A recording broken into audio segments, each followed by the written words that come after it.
Hey everyone, Adrienne Everheart. Today I'm going to be talking about how you can invite and attract a financially successful man into your dating life or into your life.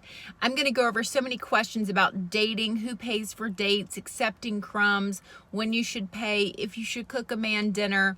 I have so many topics here that I'm going to help you when you really want to attract a quality man into your life. So I have my doggies in the car with me today. We're about to go to the park and I have a nice warm coffee here. It's so sweet. Always great to spend time with you here on YouTube. This is part of my How to Get a Man to Chase You and Really Pursue You. This is part of my Femme series. So if you like this video, be sure to give it a thumbs up and then also see the other videos in this series as well. Let's start with who pays for a date. Now, in 500 Ways, I talk about how I really don't want you handling money, touching money in front of a man until you guys are in more of a relationship, agreed mutual relationship. This is where the man, he really doesn't like it, but he needs to pay for the dates unless the date is your idea. If you've come up with an idea or if you're craving something very special, then that is something that you can offer to pay for. If it's something that you want to do and you've been inspired to pay for, but you want to let guys pay for the date, they sometimes don't want to. After a certain number of dates, they might say, okay, it's your turn to pay. And then you can let that man know, as I say in 500 Ways to Talk to a Man, it doesn't feel sexy paying half, or I don't feel sexy paying my way on dates. And then the two of you can have that conversation. And the guy may say, well, look, I've been dating you for 4 months now and I pay for all the dates and we're not even having sex yet. And he might get frustrated. He might get mad. Dates don't need to be expensive. I enjoy spending time with you, but not every date needs to cost you, $40, $100. We can do things that are much more laid back. So this lets the man know that you're not some high quality, high maintenance girl that every date has to be at a steakhouse or very fancy, but you guys can go to a park together. You can watch a movie together. You can do something that is much more low cost, browse shops and things like that, especially if you're younger and maybe the guy doesn't have a lot of money yet. But this is a way that a man shows you he's a provider, that he can care for you and provide for you. So keep in mind, you want to let a man pay for the dates until you reach that relationship status where he says, I want to be in a relationship with you. Then you want to work out the terms and conditions. When, who picks up dinner, who pays for it, things like that. You want to work all of these things out. This is going to be part of marriage. This is going to be part of your future life with this person. So you want to be able to have those difficult conversations. But definitely in the first part of dating, the man pays. If he asks you to pay, you can use my script, which is, I don't feel sexy paying for dates. But you can also tell him, well, dates don't need to feel, they don't need to be expensive. You can, if you want to, from time to time, offer to pay for the drinks after a certain number of date or something like that, only because you want to, not because you need to feel indebted to do so. All right? Let the man pick up the check. This is how he proves to you he's a provider. Now, a question that I received from someone online was, will I never give to my partner, never being the word? So no, there is never a never. In effect, don't cook a nice dinner for them or do anything nice for them.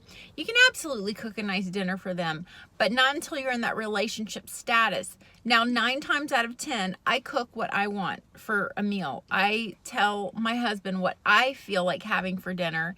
And I say, does that sound good to you? And he's like, the answer is usually yes. With food with men, it's very easy. So you want to come from a place of, I feel like really having steak this Friday night. What do you think? And then the man will say yes or no. And then you cook it and then you share a meal together. But you don't come to him and go, hi, what can I fix, your favorite meal for you? And I'm going to cook your favorite dish for you like your mom used to. You don't want to come at it with that energy. You want it to instead be, oh, this sounds yummy to me. I feel like having this. And let the man follow. So let's touch briefly on accepting crumbs and what crumbs are. I sometimes get emails from women that on the third date, they're saying to me, this guy is giving me crumbs. And I'm like, well, how can he be giving you crumbs? It's only the third date. So let's go over what crumbs is versus a man just being aloof and not that interested in you and wanting to see, what's out there. You can look at that as crumbs, but really I want you to instead see it as, instead of what is that man giving me or not giving me, how do I feel? So how do I feel? Now here's what crumbs ideally would look like. Let's say you're dating a man regularly and he calls you last minutes for dates, or he goes 4 and 5 days without texting you. And when he does, he just texts hi or what's up. But then when he wants to see you, he takes you out. He is starving you, you see, but then he takes you out, nice dinner, you go to a movie, you get back to your place, you make love, you see. He's getting what he wants. Meanwhile, the rest of those days, you are surviving on crumbs. So that is what it means to get crumbs and be starved out for crumbs. I often talk about being love starved, and you never want to get to this place of being love starved. Because when you're love starved, that's when your energy starts attracting men that are unavailable or crumb givers, and you don't want that in your energy. If you're in a relationship with a man where he's giving you crumbs, I want you to be able to speak it, say it to him. I've noticed we don't go out as much. I notice I'll hear from you one day and then I don't hear from you for 6 or 7 days. And you want to renegotiate the relationship. But first start off with, this is how I feel. I feel a little strange us being in a relationship, but yet going so many days without talking to one another. I'm curious how you feel. Ladies, this is about how you're feeling. You can listen to how he's feeling. He might say, I've got a lot of work stress and I don't want to know what I'm doing with my life anymore, whatever his problems may be. You can listen, but at the end of the day, it's about how you feel and does this work for you? You can renegotiate that relationship and say, it feels amazing to see you and be with you, yet I want to be a wife one day and I'm not sure we're on the same page, so I want to keep my options open. And you go back to quantum dating. In most cases, the man will clean his act up very quickly, or he will move on and you can continue with your life. You have to be brave enough to be willing to do that or keep eating crumbs. All right, ladies, I hope this video has been really helpful for you. I'm going to take these guys for a walk. Who wants to go for a walk? They do, trust me.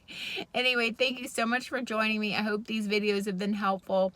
Check out all my programs so you can really dig into this, not just duct tape it together with YouTube.